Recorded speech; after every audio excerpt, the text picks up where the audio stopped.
Tignan nyo ha. Tignan nyo kung gaano kagago yung sistema natin. Ikaw, lalaki ka. Kailangan mo magtrabaho, kailangan mo magsipag. Kailangan meron kang napatunayan. Kailangan mataas yung estado mo sa buhay. Kailangan maganda yung trabaho mo. Kailangan mong gawin lahat yun. Kasi bakit? Kasi mamaliting ka ng mga tao. Kasi kailangan pasok ka sa standards ng taste ng mga tao. Kailangan mong gumapang. Kailangan mong gawin lahat para i-accept ka lang ng society. Gagala mo yung babaeng mahal na mahal mo kasi nakaipon ka na ng paunti-unti dun sa kakarampot mong kinikita sa trabaho.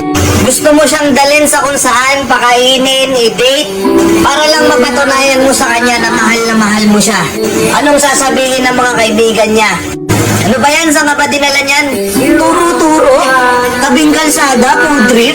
Anong sinakyan nyo? Nag-tricycle lang kayo? Di ka man lang pinag-grab ng jowa mo? Di ka man lang dinala sa mamahaling restaurant? Buti pa yung boyfriend niya, ano? Nabibili yung mga gusto ng girlfriend niya? Nadadala sa mamahaling restaurant? Pero yung jowa mo, ba't ganyan? Sa kabila ng lahat ng pagsisikap mo, sa kabila ng lahat ng pagdapang mo, pag-grind mo, may nasasabi pa rin yung mga tao sa paligid mo. Ang kupal, di ba? Alam nyo kung ano reality? Only women, kids, dogs, or any other pets are loved unconditionally. Pero tayo mga kalalakihan, kailangan meron muna tayong napatunayan. Ano trabaho mo?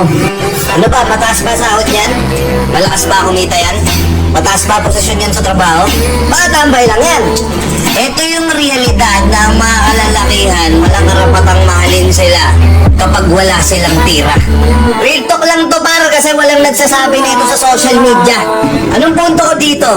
Gusto niya ng gender equality, dapat tratuhin niyo din yung mga lalaki ng pantay. Diba? Hindi yung porket nakita mo yung tropa mong babae na yung boyfriend niya ay naibibigay lahat ng luho, ikukumpara mo na. Knowing na nakikita mo naman na nagsisipag yung lalaki, i-e-etsapuera mo na. Diba? Men doesn't deserve to be treated in a harsh way just because they're not successful yet. Nakuha nyo? Siyempre, hindi ito maiintindihan ng mga mabababaw yung isip tsaka ng mga pasboy. Pero kung nakakaintindi ka, alam mong nangyayari to. Baka lang sakaling bumukas yung isipan mo. Hindi lang yung mga babae, pati pa yung ibang mga taong nakapalibot sa mga lalaking to. Hindi porket hindi pa successful yung lalaki, mamaliitin yun. Nakuha nyo? Peace out.